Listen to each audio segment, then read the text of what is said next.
ओम शांति। तो शुरुआत करते हैं। आज हम लोग फिर से पदम पद्म की कमाई करेंगे। इस महावाक्य के माध्यम से जो कुछ भी हम लोग समझेंगे, इस बात का निर्णय करेंगे कि सुना कौन रहा है और हमें क्यों धारण करना है। तो चलिए शुरुआत करते हैं। तो आज हम लोग विशेष बात करेंगे एक चीज़ का, वो है अशरीरी अवस्था। बाबा ने हर वक्त इस चीज़ पे विशेष अटेंशन दिया है कि तुम आत्मा समझो और इस देह को भूल जाओ। इसका मतलब होता है अशरीरी अवस्था। और इस चीज़ की प्रैक्टिस भी करवाते थे बाबा साकार में, अपने आप को आत्मा समझने का। बाबा क्यों करवाते थे? क्योंकि अंतिम समय में ये सबसे ज़्यादा काम देने वाला है हम लोग का। अंतिम समय में कलयुग अपनी चरम अवस्था में है। अब पासा पलटने ही वाला है और ऐसे ऐसे दृश्य दिखेंगे और होंगे हमारे आसपास कि सब कुछ झकझोर के रख देगा। और जब हम अपनी इस अवस्था को पाते हैं, अशरीरीपन की अवस्था, जब हम लोग एक सेकंड में अशरीरीपन का अवस्था को ग्रहण कर सकते हैं, तब क्या होता है, चाहे कोई भी सिचुएशन आए, कुछ भी हो, ठीक है। अंतिम समय में तो बहुत कुछ होने वाला है ना। बाबा ने मुरलियों में कह रखा है, खून की नदियाँ बहेंगी भारत में। खास करके भारत में कोई बम विस्फोट नहीं होगा कि एक बार बम गिरा और सारे मर गए, नहीं। खून की नदियाँ बहेंगी, कतरा कतरा बहेगा। आत्माएं भटकेंगी, एक शरीर में 5-5 आत्माएं घूमेंगी।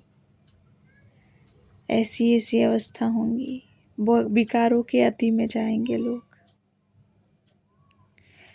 तो बात ये है कि कैसे काम देगा ये अशरीरी अवस्था उस वक्त, क्योंकि पेपर भी हमारा यही है। अंतिम जो बाबा बोलते हैं ना, 1 सेकंड का पेपर होगा, वो 1 सेकंड का पेपर यही होता है। क्या होता है मैं बताती हूँ। मान लीजिए एक सिचुएशन इमेजिन कीजिए कि आप एक रोड में खड़े हैं और साइड से आ रही है एक बड़ी सी ट्रक। वो अपने कंट्रोल में नहीं है और ना आप हिल पा रहे हैं, ना कोई और हिल पा रहा है, ठीक है। आप क्या करेंगे, 1 सेकंड में अशरीरीपन का अवस्था को धारण करेंगे, अर्थात सिर्फ आत्मा, सिर्फ और सिर्फ मैं एक आत्मा हूँ। ट्रक आ रही है, हम घबराएंगे नहीं। ट्रक निकल जाए शरीर को चीरते हुए, फेंक दे शरीर को, शरीर चली जाएगी इधर, आप आत्मा उड़ जाओगे परम धाम बाबा का नाम लेते ही। ये है अशरीरीपन का अवस्था। इससे ये फ़ायदा है। एक और सिचुएशन इमेजिन कीजिए, कोई काटने के लिए आ रहा है कटारी लेकर के, आप क्या करोगे? 1 सेकंड में अशरीरीपन का अवस्था और तुरंत जैसे ही हमला हो या फिर उससे पहले तुरंत बाबा कह करके अपने शरीर को छोड़ देना है, इसके तमाम मोह को छोड़ देना है, इसे रहने देना है यहाँ और निकल जाना है बाबा के घर। इसलिए बाबा प्रैक्टिस कराते हैं ना डेली। मेडिटेशन क्या है हम लोगों का, शरीर से निकलो तुम आत्मा, बाबा के पास जाओ, फिर आओ बाबा के पास जाओ, आना जाना करो, आना जाना करो। क्यों? प्रैक्टिस रहेगी, तुम झट से 1 सेकंड में परम धाम पहुंच जाओगे। और जैसे ही तुमने ये नहीं कर पाया, तब क्या होगा, बाबा कहते हैं कि तुम्हारी अवस्था खराब हो जाएगी। तुम शरीर में ही रह गए और किसी की चोट लग गई, तुम्हें कुछ हो गया, तब तो अवस्था बहुत खराब हो जाएगी। शरीर में ही रह गए और एक टांग कट गई, पूरा हाहाकार मचा हुआ है, बहुत अवस्था खराब हो जाएगी। नहीं देखना है उस वक्त, नहीं देखना है उस वक्त यही कि इस शरीर को भी छोड़ो, सब कुछ छोड़ो और निकल चलो। ये होता है अशरीरीपन की अवस्था। जीते जी हम इस शरीर को भूल गए हैं, मृत्यु हो चुकी है इस शरीर की, हमें ये समझ लेना है। ये बाबा घर जाने की विधि बता रहे हैं। यही एक रास्ता है घर जाने का, अंतिम रास्ता।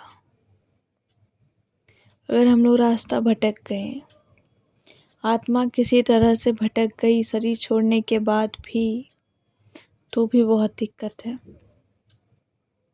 अगर उसे परम धाम का रास्ता नहीं मिला, अगर उसके मुख से, उसके मन से बाबा शब्द, बाबा का आवाहन नहीं हुआ, तो वो रास्ता भटक जाएगी। और भटक जाएगी तो यही घूमेगी, इस धरती पे ही घूमेगी ना, ऊपर तो नहीं पहुंच पाएगी। तो बाबा कहते हैं कि यही अंतिम दाव, अंतिम घड़ी डिसाइड करेगी कि तुम्हारी अवस्था क्या होगी, तुम कौन सा पद पाओगे, तुम सत्युग में आओगे भी कि नहीं आओगे।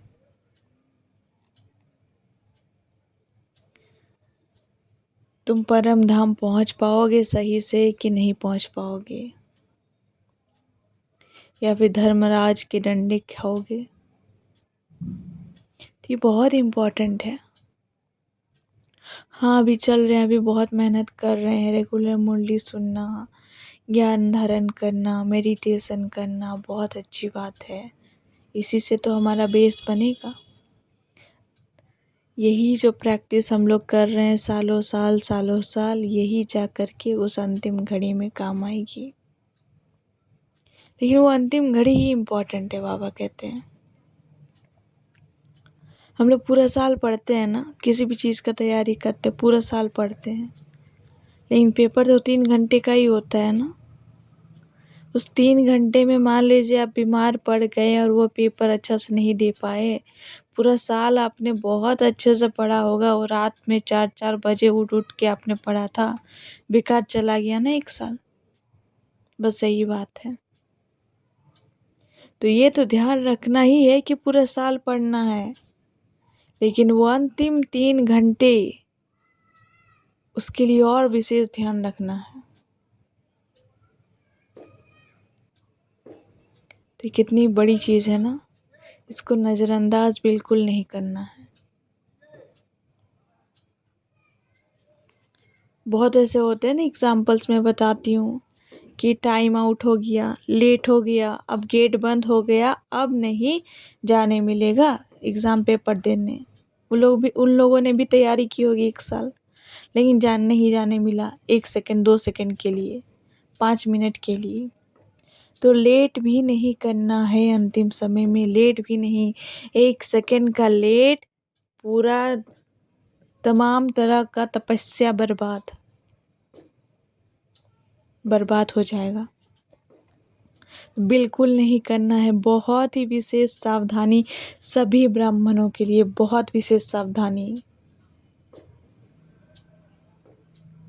अभी तो चल ही रहे हैं, कदम फूक फूक के तो अभी रख ही रहे हैं।